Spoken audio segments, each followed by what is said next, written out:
او کالذی یا اسی طرح مر علی قریہ جو ایک بستی پر گزرے وہی خاویۃ علی عروشہا اور وہ اپنی چھتوں پر گری پڑی تھی، یعنی پہلے چھتیں گری پھر دیواریں گر گئیں۔ اس بستی سے مراد مشہور قول کے مطابق بیت المقدس ہے، اور جن کا ذکر ہے وہ حضرت عزیر علیہ السلام ہے۔ بختی نصر بادشاہ نے حملہ کیا تھا بیت المقدس پر، اور اس نے بیت المقدس کو ویران کر دیا، بنی اسرائیل کو قتل کیا، گرفتار کیا، تباہ کر ڈالا۔ حضرت عزیر علیہ السلام وہاں سے گزرے، آپ کے ساتھ ایک برتن کھجور اور ایک پیالہ انگور کا رس تھا۔ آپ ایک دراز گوش پر سوار تھے۔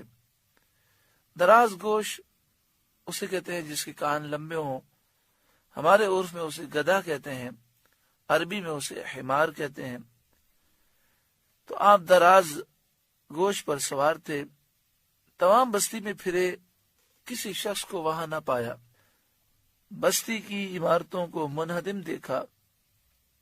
قال ان یحیی ہذہ اللہ بعد موتہا، وہ بولے اسے کیوں کر زندہ کرے گا اللہ اس کی موت کے بعد، یعنی اب کتنا عرصہ گزر جائے گا، یہ بستی اب دوبارہ آباد کیسے ہوگی، کیا معاملات ہوں گے۔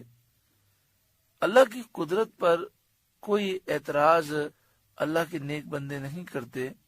ان کا یہ سوال تھا کہ کب ہماری آنکھیں اس منظر کو دیکھیں گی، اور آپ نے اپنی سواری کے حمار کو، گدھے کو وہاں باندھ دیا، آپ نے آرام فرمایا۔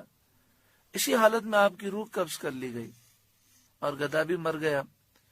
یہ صبح کے وقت کا واقعہ تھا۔ 70 برس کے بعد اللہ تعالیٰ نے فارس کے ایک بادشاہ کو یہاں مسلط فرمایا۔ وہ اپنی فوجیں لے کر بیت المقدس پہنچا اور اس کو پہلے سے بھی بہتر طریقے پر آباد کیا۔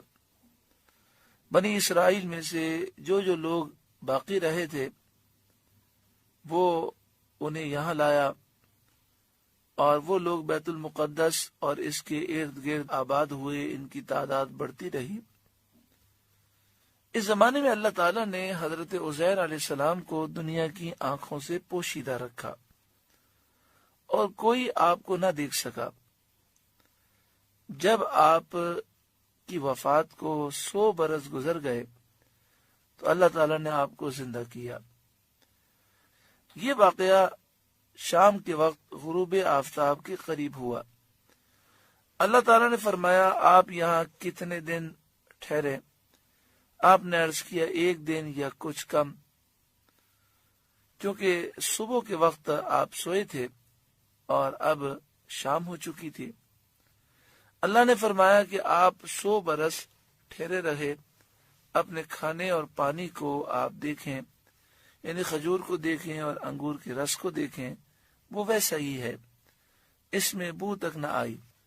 اور اپنے گدھے کو دیکھیے، دیکھا تو وہ مر گیا تھا، گل گیا تھا، اعضا بکھر گئے تھے، ہڈیاں سفید چمک رہی تھیں۔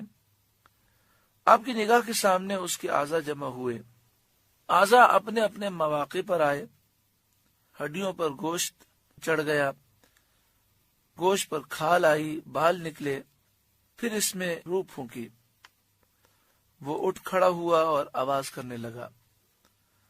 آپ نے اللہ تعالیٰ کی قدرت کا مشاہدہ کیا اور فرمایا میں خوب جانتا ہوں کہ اللہ تعالیٰ ہر شے پر قادر ہے۔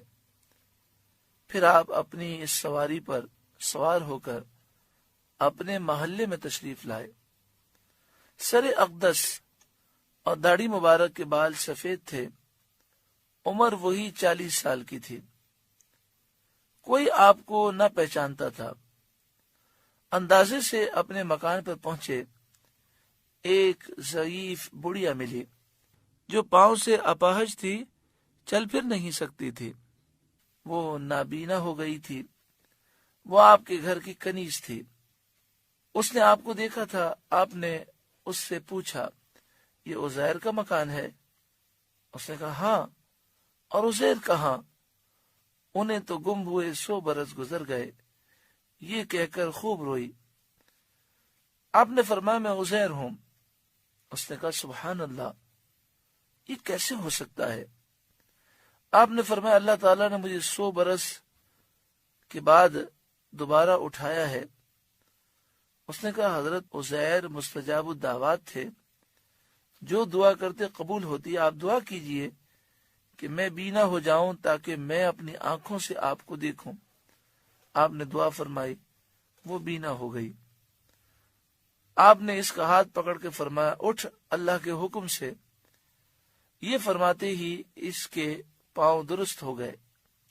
اس نے آپ کو دیکھ کر پہچانا اور کہا میں گواہی دیتی ہوں کہ آپ بے شک حضرت عزیر ہیں۔ وہ آپ کو بنی اسرائیل کے محلے میں لے گئی۔ وہاں ایک مجلس میں آپ کے بیٹے تھے جن کی عمر 118 سال کی ہو چکی تھی۔ یہ عجیب واقعہ ہے کہ حضرت عزیر کی عمر وہی 40 سال تھی اور بیٹے کی عمر 118 سال۔ اگر کوئی پوچھے کہ دنیا میں وہ کون سے باپ بیٹے ہیں کہ جس میں باپ کی عمر 40 سال اور بیٹے کی عمر 118 سال، تو یہی واقعہ ہے۔ آپ کے پوتے بھی تھے جو بوڑھے ہو چکے تھے۔ بڑھیا نے مجلس میں پکارا کہ یہ حضرت عزیر علیہ السلام تشریف لے آئے ہیں۔ لوگوں نے اس کو جھٹلایا۔ اس نے کہا مجھے دیکھو، میں اپاہج تھی، میں نابینا تھی، میری آنکھیں بھی آ گئیں، میرے پاؤں بھی صحیح ہو گئے، یہ سب آپ کی دعا سے ہوا ہے۔ لوگ اٹھے اور آپ کے پاس آ گئے۔ آپ کے بیٹے نے کہا کہ میرے والد صاحب کے شانوں کے درمیان کالے بالوں کا ایک ہلال تھا، یعنی وہ بال چاند کی شکل میں تھے۔ جسم مبارک کھول کر دیکھا گیا تو وہ موجود تھا۔ اس زمانے میں توریت کا کوئی نسخہ باقی نہ تھا، کوئی اس کا جاننے والا موجود نہ تھا۔ لوگوں نے کہا کہ حضرت عزیر تو توریت کے حافظ تھے۔ تو آپ نے فرمایا ہاں میں حافظ ہوں۔ تو پھر حضرت عزیر نے توریت لکھوائی۔ جب پوری توریت وہ لکھ چکے تو انہوں نے کہا کہ ہمیں کیسے پتہ چلے کہ آپ حضرت عزیر ہی ہیں اور آپ نے جو توریت لکھائی وہ وہی کتاب ہے، کیونکہ ہمارے پاس تو توریت کا کوئی نسخہ نہیں۔ ایک شخص نے کہا کہ مجھے اپنے والد سے معلوم ہوا کہ جب بخت نصر نے ظلم کیا اور لوگوں کو وہ گرفتار کر رہا تھا تو میرے دادا نے توریت ایک جگہ دفن کر دی تھی۔ اس کا پتہ مجھے معلوم ہے۔ اس پتے پر جا کر توریت کا وہ نسخہ نکالا گیا اور حضرت عزیر علیہ السلام نے اپنی یاد سے جو توریت لکھائی تھی اس سے مقابلہ کیا گیا تو ایک حرف کا بھی فرق نہ تھا۔ قرآن مجید فرقان حمید نے اس واقعے کو بیان فرمایا اور اس واقعے میں اللہ تعالیٰ کی شان و عظمت اور قدرت کا ذکر ہے۔